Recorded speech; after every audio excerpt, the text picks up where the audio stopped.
but no, you have to, you cannot exert yourself.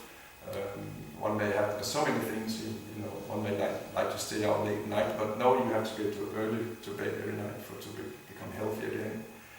So many things one has to avoid. One may have to also, you know, eat some bitter medicines, you know, do things that one doesn't want to.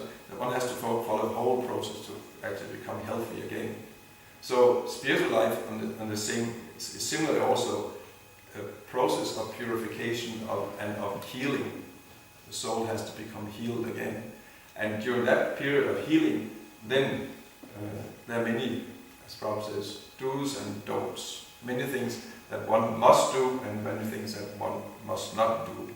Not because many have the misunderstanding that when religions or you know, spiritual philosophies, they put restrictions on their adherents. It's just a moral issue. They think this is bad, and everyone should, you know, just not really understanding why. For example, unrestricted association between man and woman. Why is that there? Actually, because all religions have that. There's a certain there's a code of conduct between man and woman, and generally, you know, all religions have described, for example, association between man and woman is within marriage, and so on. So why? So many have the idea this is just some archaic, old-fashioned moral, and it's just rules for rules' sake. But otherwise, and what's the need of it? We have to be free. We should just be free and like that. But no, actually, there's a purpose behind all these principles. Just like Prabhupada says here, you know, he mentions the 4 basic principles that follows a Vedic human culture of practicing or following. They have no don't practice illicit sex. That means no sex life outside marriage. They don't eat meat. They don't take any kinds of intoxication, and they avoid also gambling and so on.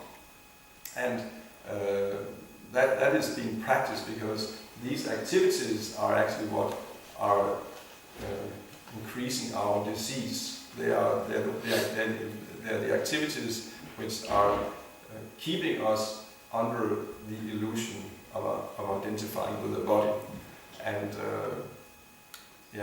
it's actually covering us over.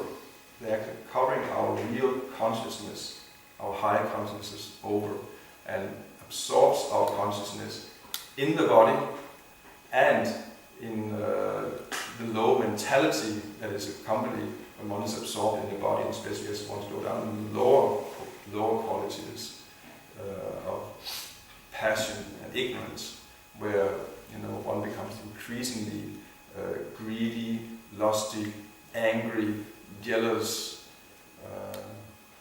mad, or insane. These activities are what is causing one to be insane. Just like gambling, it's one of the things. It's just harmless to gamble, but we know there are people who are, especially nowadays, they are addicted like drug addicts to gambling, and they become mad because of it. So much so, there are whole institutions where those who have, is that in English also, ludomania? Have you heard about that? And of course in Danish you have ludomani. Is that an English word also? Ludomania. Because ludo is a game, is a board game. You know that? So at least in Danish we have the word ludomania. They're drug addicts on gambling, and like and they have to go, and they even have to go to special centers for, you know, getting off that habit, because it's, first of course it ruins them. You know, they're becoming, because they spend all the money gambling. It's something that, you know, I never understood, because somehow I was never addicted to gambling. How can anyone go with and you know, with money they work hard for, you know, thousands of whatever kronas like that. You know, I don't know how much I had to work to, for example, earn 10,000 kronas. It's really hard work. I'm sweating like anything. And then just go, and then just put it on the board and gamble it, and that was it. And you didn't get anything for them, they just... How can anyone do? I mean, that is just the epitome of, of stupidity. But there are people, because there's a thrill about it. Because sometimes you win, but of course, everyone knows you must lose, because the gambling houses are not run by idiots. They are run by businessmen. And businessmen, that means someone who makes more money than they spend. That's a businessman. And it's very simple. To be a businessman, you don't have, it's not like quantum physics or takes a big education, or it's very difficult to understand the principle of business. Business means you make more money than you spend. That's all. So the businessmen who run in gambling houses are not stupid, and it's not a charity. They just, they don't give a charity. They make more money than they spend. That means those who come and gamble, they lose. They must lose. It's an absolute law. Of course, then sometimes they let someone win, and then that is advertised. He won. So all other fools will come and put their money and lose everything. So, yeah. But there are people who are addicted to that, and they ultimately become mad. It makes these activities, they make us insane. Of course, intoxication is obvious. It makes us mad. We're already intoxicated. We're already drugged in this way. And human life is not meant to make us more intoxicated. It's actually meant to bring us to a higher consciousness of being clear, sober in the mind. Peaceful, clear, sober, and actually also happy. Of course, the thing is, ultimately we are looking for happiness. Happiness is the real drive, and that's what is also attracts us to these illusory activities. We think on the illusion that this will give us happiness, but it's, as I said, it's an illusion. But happiness in itself is not an illusion. If we can purify our consciousness and come back to our real original nature, we will be unlimitedly happy, constantly. We will just be in a constant state of constant happiness. That is there, that is achievable, but not by covering our consciousness, but by purifying our consciousness. And therefore, intoxication is an activity once you completely avoid it, because it simply drags one down. It's a quick kick, seemingly, and even that is also quite miserable. It's happiness in the mode of ignorance described in the Bhagavad Gita. There are three kinds of happiness described in the Bhagavad Gita: happiness in goodness, happiness in passion, and happiness in ignorance. Happiness in goodness is painful to begin with, but then becomes nectar. And happiness in passion is like nectar in the beginning, but then it turns into poison. So actually here we have like a long term, like for example, taking education is in the mode of goodness. It's painful to study and become learned and pass tests and so on, but then afterwards there's a happiness because now one has achieved a higher state. Whereas in passion, then one takes immediate pleasure, but afterwards there's misery. But in ignorance, it's misery in the beginning, misery in the end. It's simply illusion. One thinks, I'll enjoy, and intoxication is in that category. One thing, we will enjoy, we'll have a great party and like that. But actually, if you look at it, you're completely miserable all the time. And I know not everyone is able to be so honest with themselves to face the fact. We just honest, we together with others who are pretending they're happy. But actually, if each one will be honest, no, we're just miserable. I remember that when I was a teenager and the parties, and I said back, I was miserable all the time.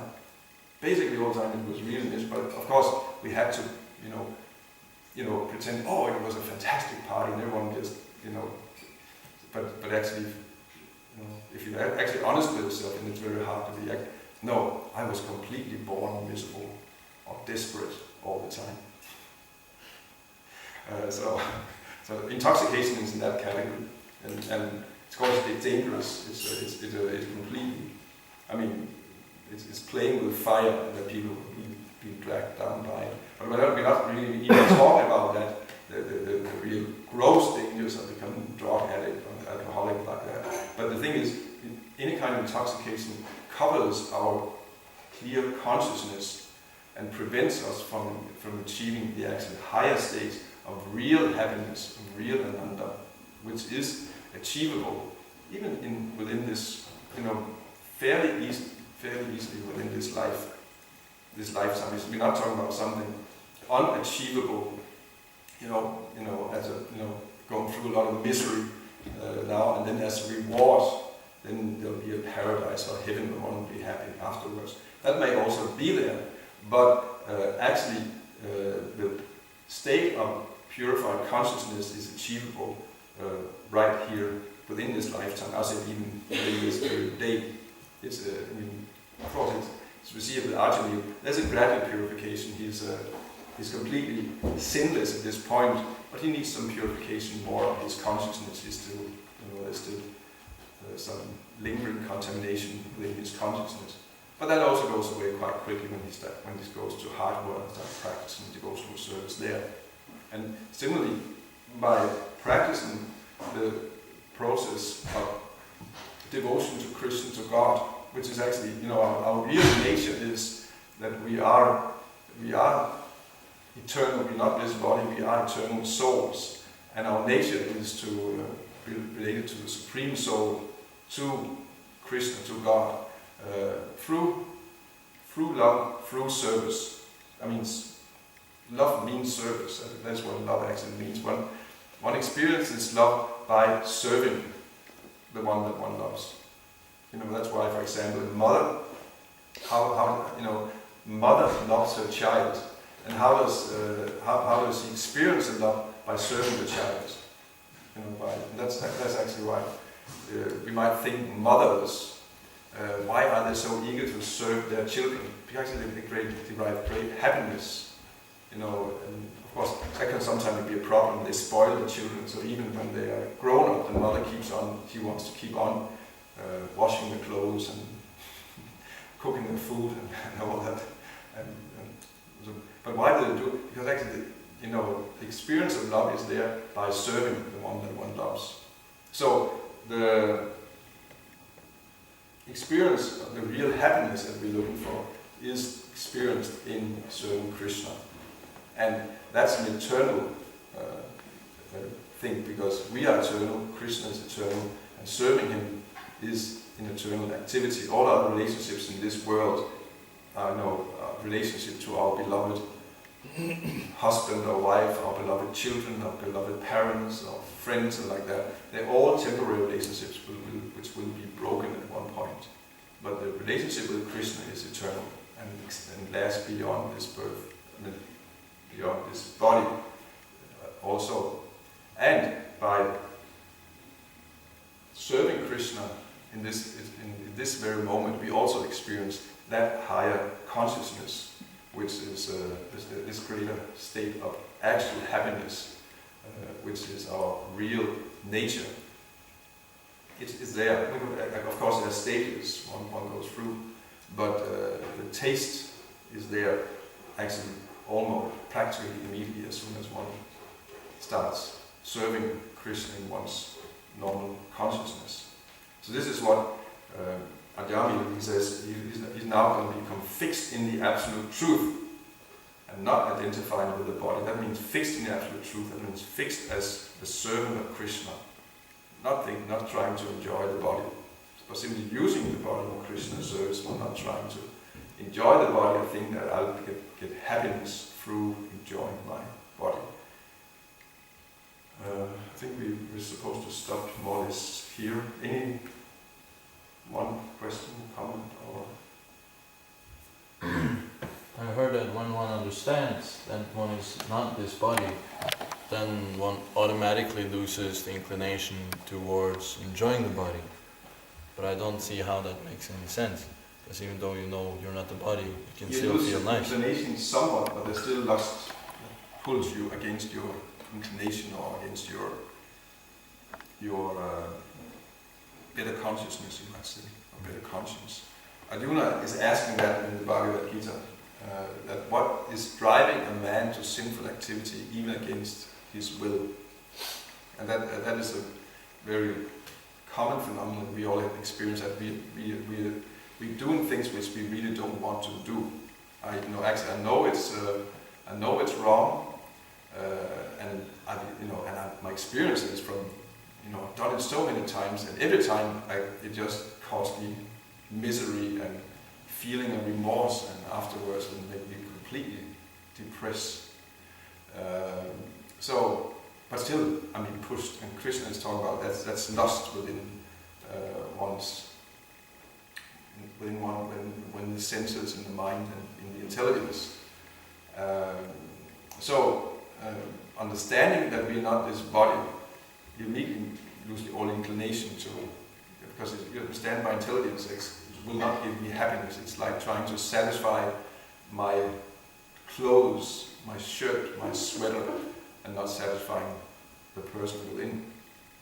But still, the senses are pushing one, so that there's a fight there. So you lose your inclination, but if you don't engage your active nature in Krishna's service, then that active nature will accumulate. These unexpressed activities and suppressed desires will accumulate as lust. At one point they will completely overwhelm you, overpower you, and you will be forced to act on them, even though you deep within know, I don't want to do this. There is this myth that if you do not live out your sexuality, then you can become mad. Yeah, that's a Freudian myth maybe. But the fact, if you just suppress and you don't have a higher activity, then you become mad. Suppressing yourself does make you mad, because it will be a meditation that just increases you. Just suppressing, say, I don't want to, means that you're constantly meditating on the thing that you don't want to do, and meditating on an activity, enjoyable activity, increases your desire for that activity. So that means the more you repress, the more you increase the desire, and one point you become mad. To the point of being insane. One point just go mad and just throw aside all caution and say, anyway, to hell with it, and just jump into it. Or you can go to the point of insane. So that's Freud had that part he was right. But the point is, you have to engage yourself positively in a higher activity, in a higher, in a higher form of pleasure or occupation, and that will absorb you. So you will forget about it. You think that, or when the desire comes, it will seem so insignificant. It's there, but you don't have time for that, and it's not worth it. And and also, Freud, he knew that somewhat. He also, Freud was not exclusively advocating just completely uncontrolled sex life. Actually, it's a misunderstanding of Freud, as far as I know. I haven't read that much Freud, but as far as I know, it's a misunderstanding that he said people should just let loose and just have sex left and right. But he said actually, but you should sublimate your desires. And sublimate there, you should involve yourself in some other activities, some artistic activity, some creative activity that somehow or other gives you bigger satisfaction. So you channel your desires towards that. Now, Freud, being an atheist, didn't understand the real sublimation, which is to direct all your desires to God.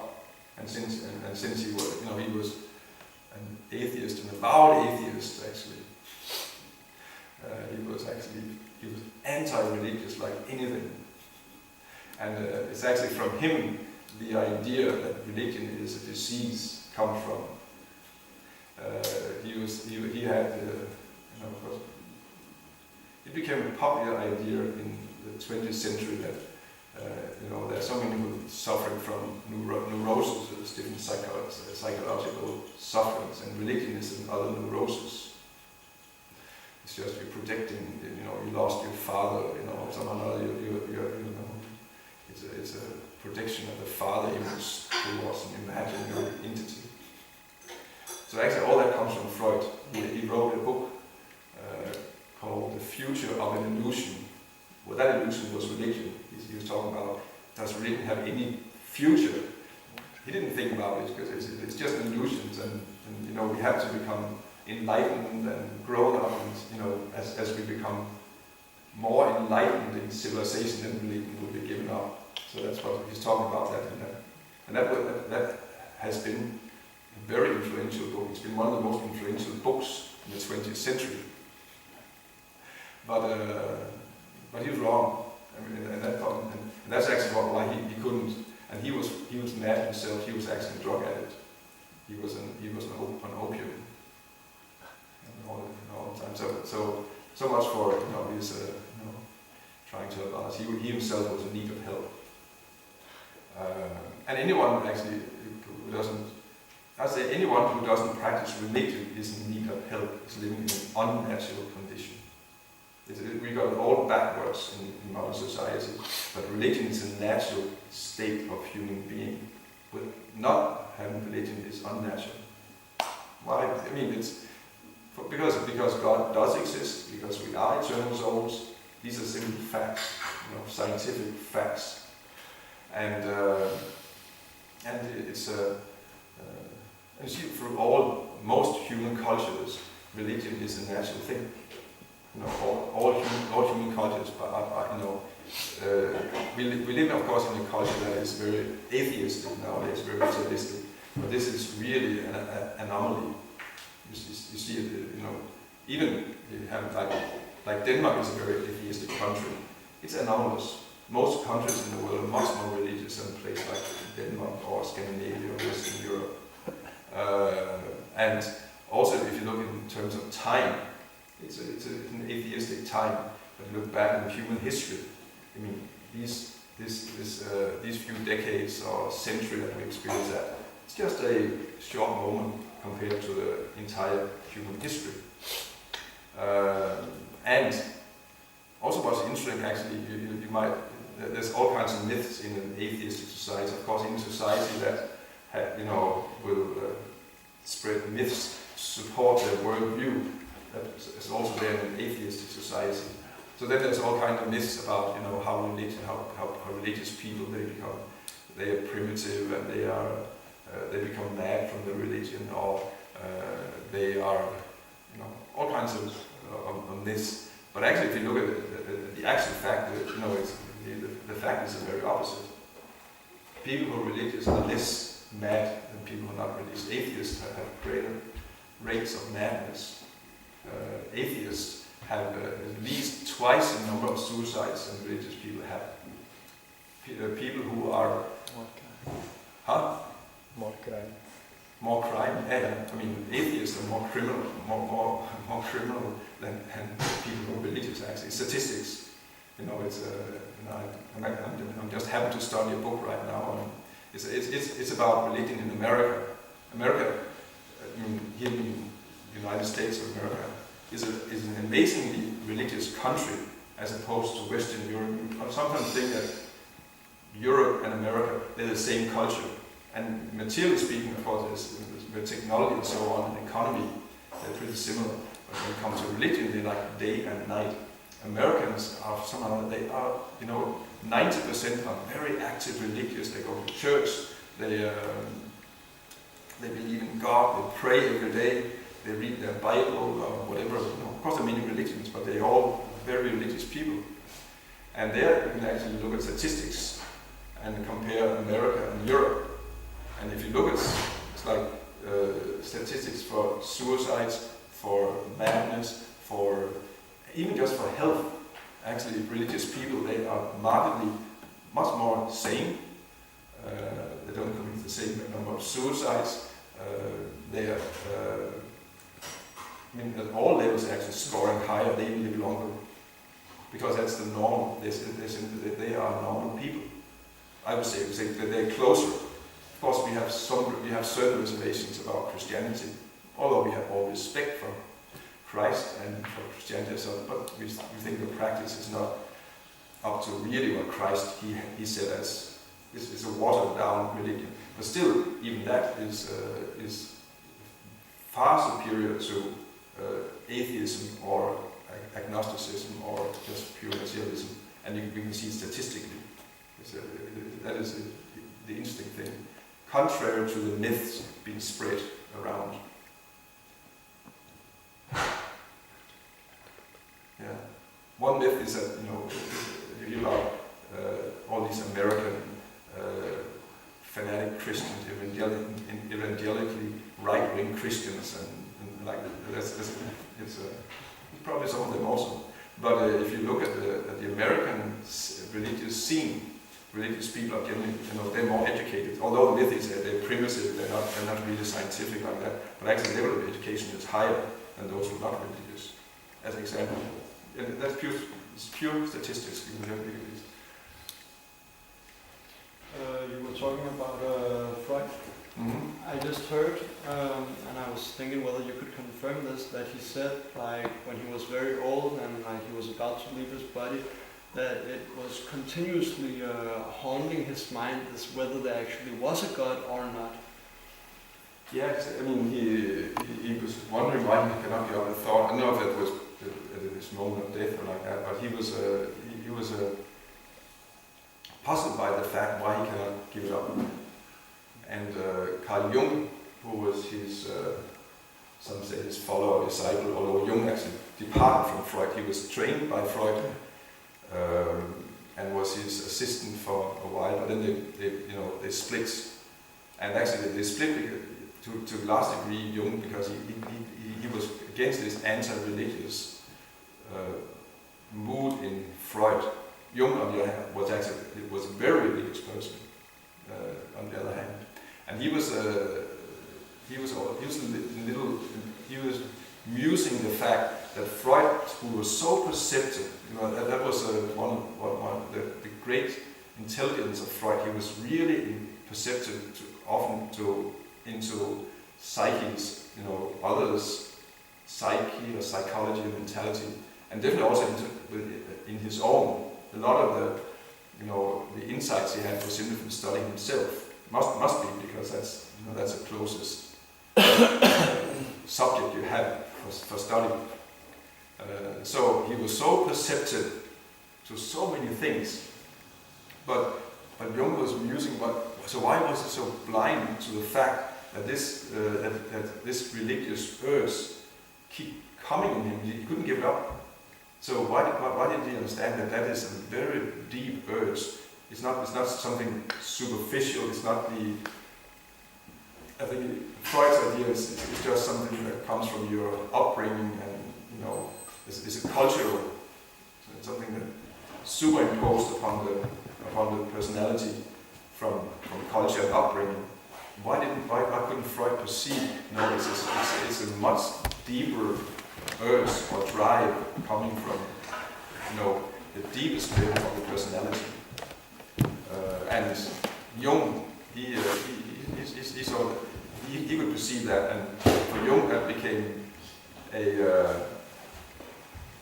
one sense a proof that God must exist, or that we must be spiritual beings, because this urge is actually the deepest of all. Freud he thought the deepest urge is the sexual urge, but Jung he thought that the spiritual urge was the deepest urge, and actually the sexual urge is a more superficial urge. Again, I'm